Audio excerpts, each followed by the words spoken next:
నమస్తే అండి, నా పేరు కరుణాకర్ రెడ్డి, సురక్ష ఇన్ఫ్రా ప్రాజెక్ట్స్ చైర్మన్. ఇక్కడ ఎలైట్ అనే వెంచర్, సురక్ష ఇన్ఫ్రా ప్రాజెక్ట్స్ లాంచ్ చేసిన వెంచర్ ఇది. Elite 1 and 2 26 acres HMDA venture, RERA approved and bank lose approved, highway connectivity ఉన్న వెంచర్ అండి ఇది. బేసికల్ గా మీరు చూసుకున్నట్టయితే 100 feet కనెక్టివిటీ టువర్డ్స్ వరంగల్ నుంచి విజయవాడ అండ్ ఇప్పుడు భద్రాచలం అండ్ గౌరెల్లి హైవే ఉందో 3 హైవే కి కనెక్టివిటీ ఉన్న వెంచర్ ఇది.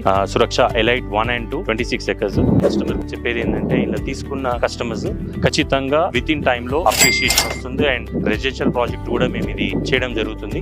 అండ్ ఎలైట్ 2 లో మీరు ఏదైతే చూస్తారో విలాస అనుకున్న venture. Elite 1 purely commercial highway 100 feet facing venture. దీంట్లో HMDO నామ్ ప్రకారము ఫుల్ సెక్యూర్ లో with compound wall and then electrical poles and underground drainage and then మంచి థీమ్ పార్క్స్ ఇవ్వడం జరుగుతుంది కస్టమర్స్ కి. దీంట్లో ఆల్మోస్ట్ ఎలైట్ 1 లో 60% మేము రిజిస్ట్రేషన్ చేయడం జరిగింది. అయితే ఎలైట్ 1 లో ఇంకా బ్యాలెన్స్ ప్లాట్లు ఏవైతే ఉన్నాయో, ఇప్పుడు తీసుకునే ఈ కమర్షియల్ ఏదైతే నేను 100 feet అనుకున్నో, దే ఆర్ లక్కీ అనుకుంటాను. ఎందుకంటే దీంట్లో విల్లాస్ రాబోతున్నాయి. విత్ ఇన్ 3 months లో ఇది ఫైనల్ తీసుకురావడం తర్వాత ప్యూర్లీ కన్స్ట్రక్షన్ ఎవరైతే కస్టమర్స్ తీసుకున్నారో they are ready for construction. And దీనికి ఎలైట్ 1 కి phase 2 కూడా we're launching within 2 months. దాదాపు ఈ 13 acres కాక 18 acres కాబోతుంది. అండ్ ఎలైట్ 2 ఏదైతే మనం అనుకుంటున్నామో అది విల్లాస్ అనుకొని విత్ కాంపౌండ్ వాళ్ళే మనకు బోర్డర్. ఓవరాల్ ఎగ్జిట్ నెంబర్ 10 కి విత్ ఇన్ 4 kilometers లో అండ్ ఏదైతే మీరు హైవే కనెక్టివిటీ అంటున్నానో, ఇదైతే మీరు గట్కేసర్ లో చూసుకుంటే developments, Singapore township, AIIMS medical institute కి అతి చేరువలో ఉంది. స్వర్ణగిరి టెంపుల్, యాదగిరి గుట్టకి కనెక్టివిటీ